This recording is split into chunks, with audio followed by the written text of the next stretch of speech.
et à tous, bienvenue au Théâtre Golovine pour l'ouverture de saison. On est ravis de vous accueillir ce soir pour cette présentation de l'exposition de Lucille Notin. On est ravis de la retrouver, ça fait donc 5 ans qu'elle fait sa première exposition ici avec des dessins qui étaient plus en noir et blanc, des choses comme ça. Et là on la retrouve plutôt avec des couleurs. C'est qu'elle est artiste, mais elle est aussi autiste. Donc voilà, c'était l'idée aussi de donner un éclairage sur le handicap, parce qu'on a un pôle arrêt handicap qui s'est ouvert depuis 10 ans. En 2012, il y a 5 ans de ça, Christelle Golovine m'a proposé de faire une exposition de Lucille. Juste, je publiais les dessins de Lucille sur Facebook depuis 1 an. Et en fait, ça plaisait pas mal. Donc les gens partageaient les dessins parce qu'elle était petite à l'époque. Elle avait 8-9 ans quand j'ai commencé à publier les dessins.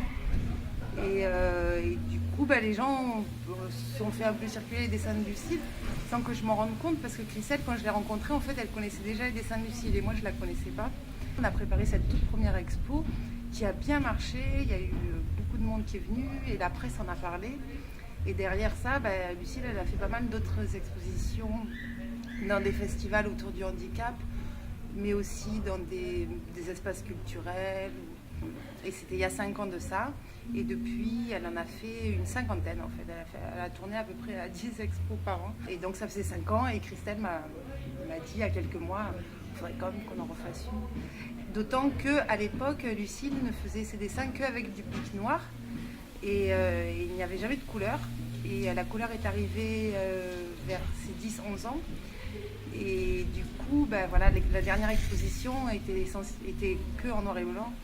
Et Christelle trouvait intéressant d'en refaire une justement pour montrer l'arrivée de la couleur.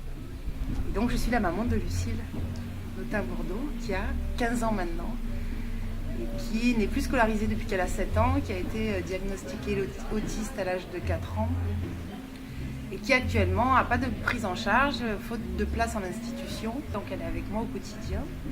Mais on a des intervenants qui viennent à la maison, et puis Lucille continue de dessiner beaucoup, comme toujours, mais ça lui fait du bien.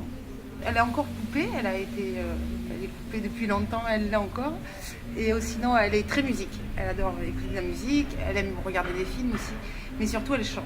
Elle adore chanter aussi. Elle chante toutes les chansons qui lui passent par la tête et elle en a tout le temps. Et elle en invente aussi des chansons. Et son trouble autistique fait que par moments, elle a ce que nous on appelle des crises, des moments de débordement. Et par exemple, une des choses qui peut l'aider à calmer ces moments-là, c'est de chanter. Et de mettre en chanson aussi tout ce qui la perturbe.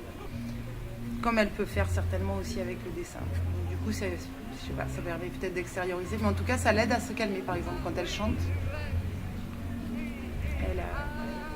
Alors des fois, à la maison, on parle en chantant. Parce que du coup, ça apaise un peu tout le monde d'ailleurs. Ça apaise tout le monde de chanter.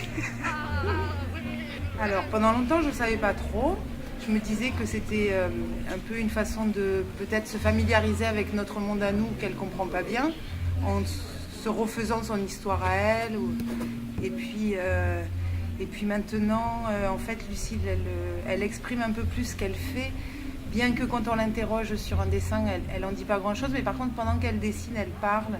Et elle exprime en fait souvent le fait que ces personnages sont des personnages ou inventés ou issus de films, et à qui elle donne vie, et à qui elle donne vie, c'est-à-dire elle leur donne aussi une vie, et donc chaque jour ces personnages vivent de nouvelles aventures, et c'est un peu tout ça qu'elle met en dessin. Mais ces personnages, ils sont très proches d'elle aussi, parce qu'il faut savoir que Lucille, elle n'a pas beaucoup d'amis, parce que c'est difficile de créer des interactions avec les autres que par le dessin. Quand il y a une expo et tout, d'un coup on se rend compte qu'en fait elle est intéressante, elle a peut-être des choses à dire.